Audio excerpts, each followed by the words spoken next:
Kevin sent you a real treat. Goldberg, welcome. What's going on, man? This coffee cup looks like a teacup next to you. Yeah, I've never drank tea. 176 matches in pro wrestling, undefeated, NFL career. You're with a group of some of the most nasty-looking guys I've ever seen. Yeah. But there's a sweet side in there. Yeah, are you talking about my Humane Society side? He's gotten married. Yeah, hey, we all got to get married once in life. So here's this tough guy. You're on a movie set in Canada. When did you first see her? Because she was on the set, wasn't she? She actually was a stunt woman on set, and we had a little scene together, and I couldn't even look her in the eye. It was pretty amazing. I knew right when we Really? met. Yeah, it was cool. It was really cool. And I've done a lot of stuff in my life, and being a tough guy is great.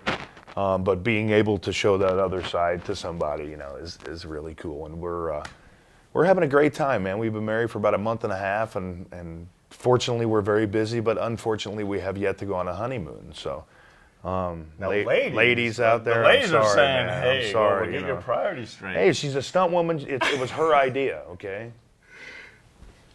How did you propose? God Almighty, how did I propose? We were in a hotel in, was it Seattle? No, Vancouver, maybe. I don't even know. You got to remember these details. We were in a hotel in Vancouver, and if it wasn't Vancouver, I'm saying it was Vancouver. No, we were at a hotel in Vancouver, and she just got out of the shower, and maybe that had something to do with it. But were you nervous? I wasn't nervous. I wasn't nervous at all. It wasn't anything I planned, and I didn't even have a ring. Oh, really? Yeah, we've done everything very non-traditional. I mean, no question about it. I had no ring. I got down on my knees, and I asked her to marry me. That's the right touch. It was totally spontaneous. I mean, that's what it should be. Well, take us back. Non-traditional. You talk about a non-traditional path. Your dad is a Harvard-educated doctor. You grow up in Tulsa. What kind of pressure? I mean, we know you go to the NFL. We know you go to wrestling and now movies. But was there pressure for you to be a doctor? Fortunately, I had two brothers who tread before me, and they both played football. And from birth, the only thing I was destined to do was be a member of the National Football League, I hope. But I had hoped. Yeah, there really wasn't any pressure. There was more pressure for my mom to be a concert violinist than there was for my dad to be a doctor. No, I'm kidding. Really? But no, there was never any pressure from him.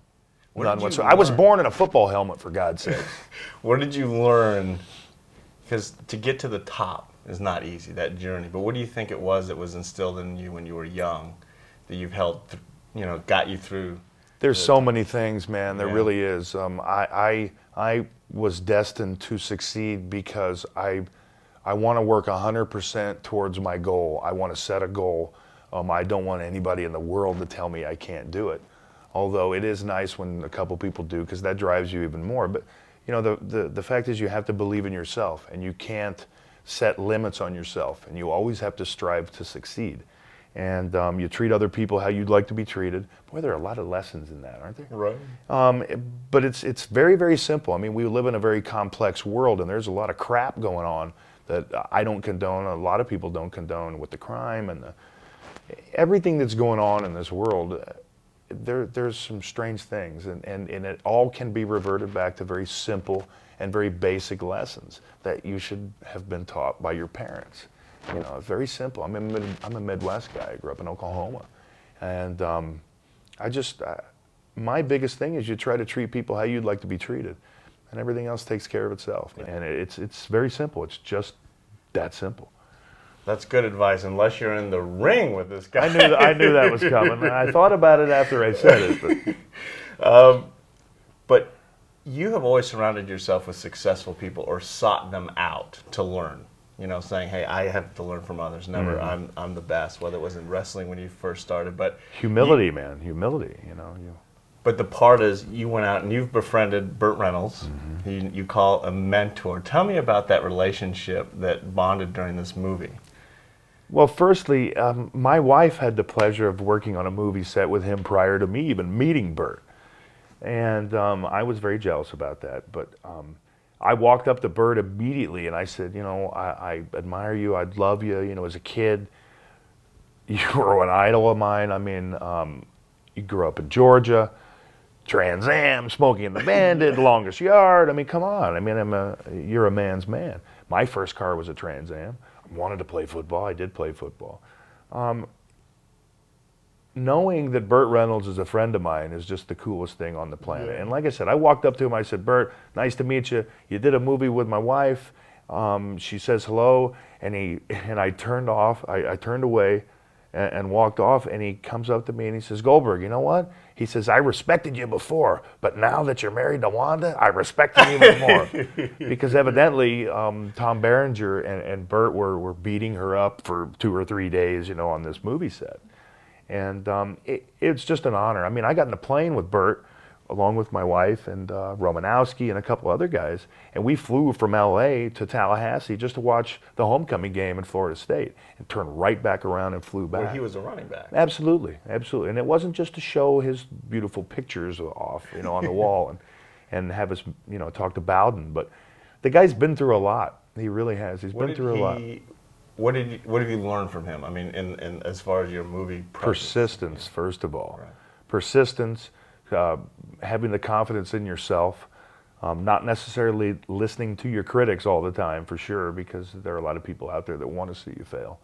And just be true to yourself. That's how Burt is. And it's just an honor to know that I'm a friend of his. Now you've got some of the, and I want to use this word in a polite way, but some of the nastiest guys on the planet, known for wrestling, known for football, known, for rap music, all these guys. What was this set like? I mean, do they call action and everyone just obeys, or it took a little while to get going? Anytime you're on a Happy Madison film set, or you don't know what's going to happen. I mean, Adam Sandler.